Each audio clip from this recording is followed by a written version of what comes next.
everyone, it's Sharonda from payorwait. Today I'm going to be reviewing and recapping House of the Dragon Season 2, Episode 5, Regent. And I know what y'all thinking, like, Beach, Episode 5? Like, Episode 7 is coming on tonight. Like, what are you talking about, okay? I know, I'm sorry. Like, but in my defense, y'all, I'm going to tell y'all how much I love y'all. Because it took me 3 hours to watch this episode, okay? 3 hours to get through this episode. Let me tell you all the things that I did outside of watching and actually sitting down to do this review, okay? I dedicated my life to not being a hoarder anymore, okay? I cleaned my room. I hung up my clothes.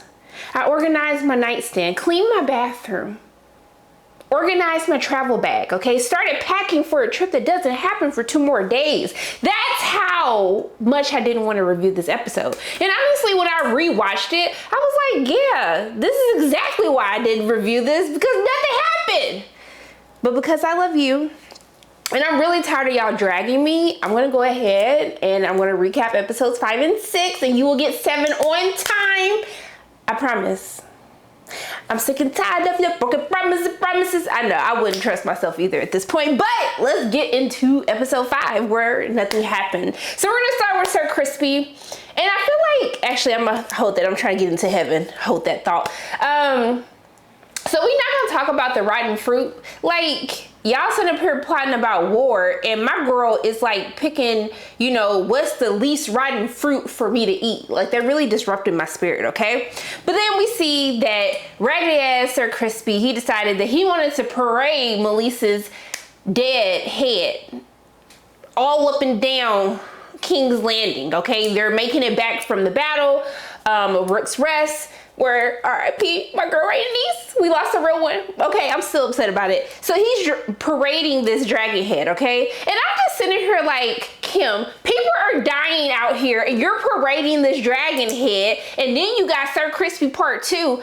I'm so sorry, Lord. I really tried to hold it in, but like, Aegon really is like the real, like, Sir Crispy. Do we call him King Crispy? Like, I don't know, but yeah. So y'all are parading this like dragon head. All the people looking like, beesh, like, this is an omen. This ain't nothing good. And then Sir Crispy sitting there like, why are everybody looking at me crazy? And then Alicent's brother, I know Alicent's brother, once he finds out that Alicent was given the kitty cat litter box to Sir Crispy, he gonna lose it. Like, I cannot believe that you had your legs spread for this lame dude. He gets on his, I know he gets on his nerves. I can't wait till he finds out. I hope he finds out. So he's just like, honey, like, didn't nobody win? Like, what? Did you not see all these people die? Like, you taking this as a win? Like, I think it was an L. So we see that the rat catchers are still there. And I know it gotta stink. Like, you got food rotting in the streets, okay? And then you got these rat catchers that have literally been here for like the past couple of episodes. I know it stank. I know it stank. I can't even believe the people are out in the courtyard. Because honestly, I would have been knocking at their door like, hey, y'all don't smell this? The smell has to have reached the castle by now, because that's just really crazy to me that the rat catchers are still up there. So I'm kind of confused, because I'm just like, so you parading this head around and people are out here starving, like people are out here dying. Like, you could at least like made it a barbecue and said, hey y'all, like, we back from the battle and we brought y'all some meat, heard you were starving, got you some treats. Like, I feel like we could have been doing something like that. Give back to the people, do something that makes sense. But y'all sitting up here parading this head around, it's just, it's unsettling to my spirit, okay? So we see that Alicent wants to be a mom this episode. So she's looking at Aegon's body, and I'm sitting up here cringing because they like lifting the stuff up, blood gushing out, his skin peeling off. I was just like, this is not the barbecue I was talking about, y'all, but you know, it is what it is. So now Alicent is starting to, I feel like Alicent in this episode is starting to receive her karma and starting to actually see kind of like the spoils of war. She's starting to see like how her actions have led to her son's like near death, you know what I mean? And here come Aemon just sitting up here smiling. Like, hi, sir, can you at least try to fake it till you make it? Can you try to look concerned? He's smiling at him like, look at this raggedy hoe. Bet you're not finna be clowning me no more, Aegon. But he tells Alicent like somebody needs to rule in his stead. And so I was just like, ugh. He really bothers my spirit because I know that Alicent looked at him and like, oh, I know you had something to do with this. Like, I just know that you had something to do with this. So we see that Alicent goes to talk to Sir Crispy. And every time I see her talk to her, it's just like, what is it about him? Because honestly, after she saw how he acted after Rhaenyra gave him the kitty box, I don't understand why then she would want to spread her legs to this lame dude. You did all of this and he's sitting up here like he couldn't even bring your son back alive. Well, he alive, but you know, without the barbecue stains. So so they in a council meeting, y'all. They go to this small council meeting. And it's crazy because like they're having this conversation and all of them were so disrespectful because they're like, my Grace, who would you want to see, you know, as like, who would you want to be regent? And she was like, well, Beesh, I done did it before, so I guess I can do it again. You know, I did it with my husband, and I guess I can do it for my son. And then they was looking like, it's the fact that they asked her knowing what she was going to say and knowing that they weren't going to go for it. But Alicent, how do you feel, sis? How do you feel? Okay, you didn't open your kitty box to this lame dude. Then you sending up here sending feet pics on your little dragon fans. I don't like, and neither one of them voted in your benefit. Neither one, okay? Honestly, you should have just started a dragon fans yourself and made money that way and just got up out of this lifestyle, okay? Because, like, you just look pitiful, okay? These dusty, lame, can't do nothing. I wanted better for you, Alicent. And look at where you are now, okay? This is what they should have started playing. They should have been like, you made a fool of me, tell me why. Okay, that's what they should have started playing because she looked like a fool, all right? But Olivia Cook, I really love the scene, like after they basically tell her like, Beesh, no, like Aemon's gonna be regent. And I know it had to hurt when like Clubfoot Larys said that. Actually, I feel so bad saying that, but that's what they be saying. I didn't say that, they said that. So when Littlefoot, oh Jesus, every day I am fighting for my place in heaven. I'm so sorry. That really just slipped out, okay? Like I was trying to find a better name and that just wasn't it either. I'm so sorry. Whew, Jesus, I'm never going to heaven. Okay. Larys, Lord Larys, when he said like, and what will we do? We have Rhaenyra, you think that we will raise up another woman to go against a woman? Are you kidding me? And I was just like, I know that hurt. But Olivia Cook was giving some really great acting. I love the scene where she sits down, the voices are very muffled, and you know, I feel like she finally understands, like, I thought I was fighting for something, but at the end of the day, no matter how many good things I've done, no matter how I've helped get them to where they are now, they're still just gonna see me as a woman. I really love that scene. It's probably one of my favorite scenes in the whole episode because then nothing happened in this episode, but that was my favorite scene to watch. And so we see that, we cut back to, remember the guy who had like asked for his money, his coin, and they basically was like, nah ho, like we're not gonna give it to you, but then like we gonna give it to you, but they not gonna give it to him. And so we saw his wife and his daughter, like I don't know them, and I know that they keep going back and forth like, girl, I get it, they sick, okay, I get it, girl. But she did gag him when she was like, she was trying to tell him like, hey, we need to go ho, like stuff ain't looking good out here. They up here parading dragon meat when we ain't got no meat to feed our peoples. We gotta go. And he was like, no, like the king said. And she was like, well, maybe with the king's empty promises can feed these ghosts' mouths. And I said, bitch, like, I mean, gagged, okay? Mouth on, jaw on the floor. He finally listened to her. But by the time it's too late because Aemon has already told them to close the gates. Nobody else can leave. So now they just stuck. And so I hope that the baby survives. And I hope they figure things out. Or they give him his money. Either the two, but I doubt they're gonna give him his money. So I do like that the only good thing Aemon did this episode was tell him to cut the rat catchers down. Because I know the stench was nasty. But we see that Helena asked Aemon, like, was it worth the price? And I was like, Bish, you know your brother. Of course, to him it was worth the price. Didn't that happen to him? You think he care about his brother? You think he care about you? No. But we see towards it, after they basically told Alicent, like, you ain't nothing but a woman, I guess she decided she was going to be a mother. And she tried to sit next to Aegon's bedside. And then we see as she walks out, he says, Mummy. And I'm like, shut up. He would be like, Mummy. But you should have just sat there and minded your business and kept your mouth closed like your mama told you to. But no, you don't want to do that. You don't want to do that. You don't want to listen. So now look at you sitting up here roasting on the open fire. I know, Lord. I'm so sorry. That one came out too. I had to say it though. Like, you know, low key, like, you know, you thought it too, Lord. Okay, I'm sorry. Let me keep going. Okay. Never making it into heaven. Ever. We see that Baela's sister, Lena, I hope I got it right. She went to Jane Eyre's place and she was kind of getting a little lippy. I was like, sis, like, you talking a lot for somebody that needs to seek refuge, and you need something from me, honey. Cause she was like, I told you to send a dragon. She was like, well, we did better. We sent you two. She was like, these heifers? What they finna do? She said, my dogs is more fearsome than them. And I was just like, now girl, like, be easy, okay? Be easy on my homies. Like, you know your dog's not going against them dragons, but whatever. So she told her, like, you need to shut up before I take all this back. You know, like a little black mom, like, I take all of this right now. But yeah, we'll see what's gonna happen with her. I'm just tired of her, like, sulking.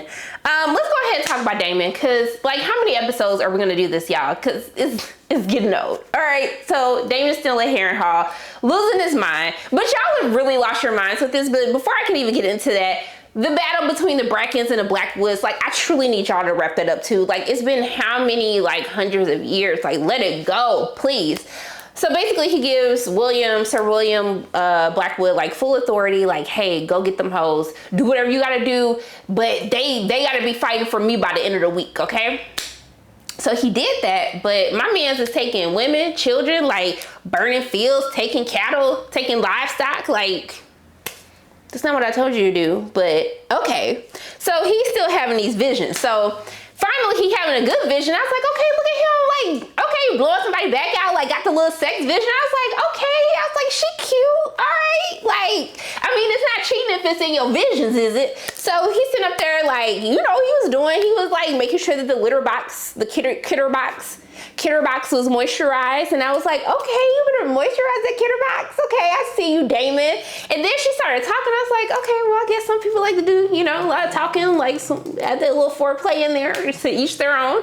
And then she was like, my son. I said, I know you effing lying. You sitting up there getting your mama litter box? What is going on? What is happening? What's happening? Okay, well, I guess I can't really be mad because, like, my man's is literally, like, had kids with his niece, but that's a different story for a different day, okay? So Alice sees him and she basically says, like, hey, ho, like, word on the street is, and he was like, oh, so the street's talking? She was like, nah, ho, that's just the wind speaking to me. I don't know why he just be talking to Alice, like, everything's okay with her, but she basically said that, hey, like, ain't nobody trying to, like, fight for somebody that's out here, like, taking kids and women. Like, sir, have some self-respect, but clearly you have none, okay? And I thought it was funny if you've read the book when he says, like, you should be afraid of one-eyed Daemon. Like, you should, like, fear, or you should, like, be happy that you never met him. Because if you see him, like, he'll kill you with one strike of the sword. And I was just like, hold that thought, Daemon, okay? But we do get his intentions. He says it out loud. What we've already known, what Rhaenyra knew, is that Daemon wants to be king, okay? And he's not really trying to fight for Rhaenyra. Like, he's trying to fight for her long enough to, like, get rid of the people who have issue, but then he wants to be king. And he was like, and girl, if you want to come to King's Landing, you can come to King's Landing, but if you don't, that's on you. He wants to be king. He says no one's going to respect a woman being, like, you know, a ruler. So it is what it is. So we see that, I don't know why Alice had to bring up Daemon Mama like that. Let's not bring mamas into it. He already had sex vision with his mama. It's just too much, okay? But the River Lords was waiting for him at the door. They came in the middle of the night like a thief in the night and said, hey ho, let me tell you something. You sitting up here causing all this havoc and stuff and think that we finna bend the knee to you, that we finna fight for you, that we finna get our people and they people and they people and they come or wear your little banners, your little dragon banners. Never, ever. Not gonna happen, okay? No, you're never gonna get it. So yeah, that's all that's going on with Daemon. Ain't nothing happening. I could talk about how, you know, his ex-wife, you know, popped up, but like, I'm tired of the vision, so it is what it is. Let's go to Rhaenyra, who, she better than me. Cause Sir Alfred got one more time to say some crazy stuff to me and it would have been off with the head. It would have been burn him right now. Cause he's been talking way too much at these little council meetings and it be disrupting my spirit, okay? So she gagged him though when she was like, sir, last time I checked, your ass ain't been to war either, ho. Did you forget we living in the same lifetime trick? We been at peace, ho. It ain't been no war. And then he basically is like, okay, well, she got a point. Now, Jace is on this whole quest to prove himself, okay? But one thing I do know is that face card of Jace's does not decline, okay? He needs to be like on King's Landing next top model, okay? Because that's where Jace needs to be. Because the face, the structure, he be giving them little looks. I'd be like, okay, get it, honey, get it. You need to stop trying to do all this fighting, acting like you could really take Vhagar. Have a seat and just use that pretty face of yours, okay, to do your little negotiations that you did in this episode. So he telling Baela like, hey girl, I'm finna be back. I'm finna go tell my daddy-in-law, like what, or my daddy, whatever he is, my daddy, my great uncle, my grand uncle. It's a lot of different, it's a lot happening in this family. He's like, I'm about to go tell him like, hey ho, like get it together. Like whatever squabble y'all had, let's get it together. And Baela like, you forget Daemon my daddy. So I know my daddy and I know he ain't finna listen to you. So what are you doing? So, Baela gets him together as she got everyone together. And I was very impressed with Baela this episode because the way she got him and gave her granddaddy, grandsire a pep talk, I really appreciated that. I thought that was really cute. So Rhaenyra is venting to White Worm about her raggedy council, about her raggedy husband, her raggedy uncle, however you want to call it.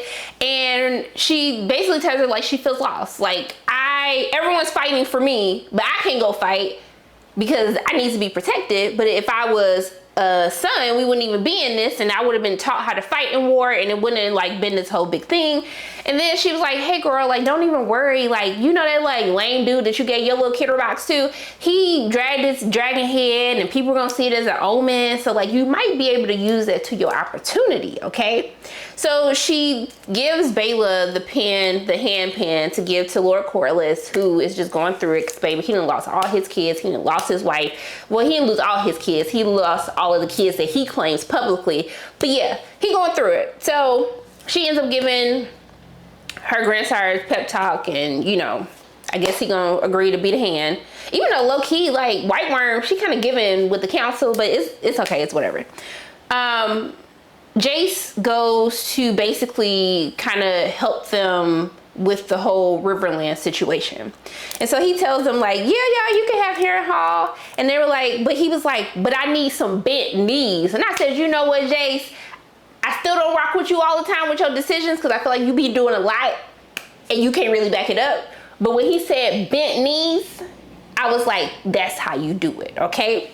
So he ends up coming back, and before that, Rhaenyra has a conversation with Sir Alfred, basically telling him like, go to Harrenhal, talk to my raggedy ass husband, find out his intentions, you know, what he's going to do. Is he gonna fight for me, or this whole trying to fight for himself like I think he is? And he's like, do you want to say something to him? And I know she wanted to be like, no, I got nothing to say to that hoe, but she was like, tell him I want to finish our last conversation. Like, girl, so you basically telling this man who left after your last conversation that you want to go finish the conversation that you had that made him leave in the first place.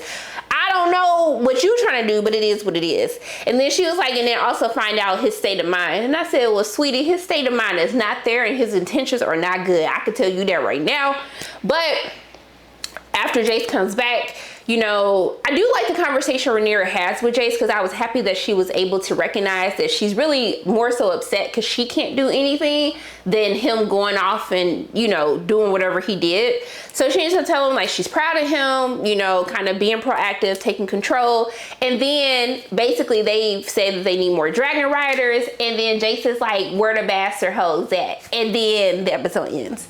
He didn't call them bastards, but let's be honest, that's what they do call them. So I can't wait to see the new dragon riders, because we know that that's what they've been setting up to, and we know that Lord Corlys kid is going to have something to do with that. His illegitimate kid is going to have something to do with that, so I can't wait to see how that pops off. But overall for me, this episode was like, throw it away, never going to watch it again. Only watch it again because I love you guys so much to talk about this episode. It's a setup episode, and I know that everything can't be as great as what happened before with the Battle at Rook's Rest, but it just,